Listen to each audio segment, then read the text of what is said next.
Storytel presents Grimm's Fairy Tales, written by the brothers Grimm, retold by Benni Bødker, translated from the Danish by Jennifer Russell, read by Andrew Wincott. The Singing Bone. Once upon a time, long, long ago, or actually, now that I think about it, perhaps it wasn't so long ago. Back when animals could speak and humans could understand them, back when the mountains were given their names, the fields had not yet been cultivated and the vast forests were the world's mightiest towns, back when magic was not simply illusion and sleight of hand, but the art of bending the world to one's will, pulling the stars down to earth, and changing the way the wind blew. Back when humans were few and defenseless and always had to be wary of the natural powers that ruled the world around us, in the branches and roots of the trees, in the big boulders of the back country, in the murky depths of the forest lakes and the endless ravines of the mountains.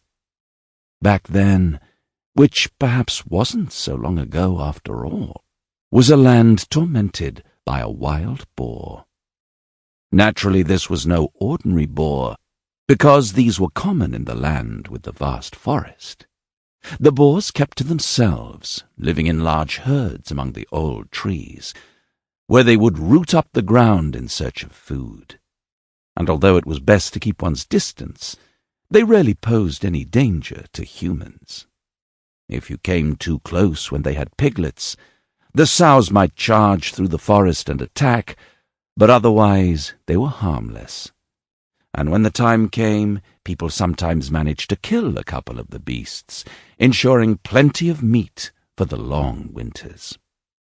And so, boars and humans had lived side by side for as long as anyone could remember, and so it was meant to be. And yet, it was not so any longer. An old boar had begun to ravage the land with the vast forest. This boar was bigger than any other boar. Its tusks were longer and more sharply curved, and its fur and bristles were grey with old age. This beast would destroy the farmer's fields in its hunt for food, and kill the cattle and sheep that got in its way. If you went into the forest to gather nuts and... Sample complete. Ready to continue?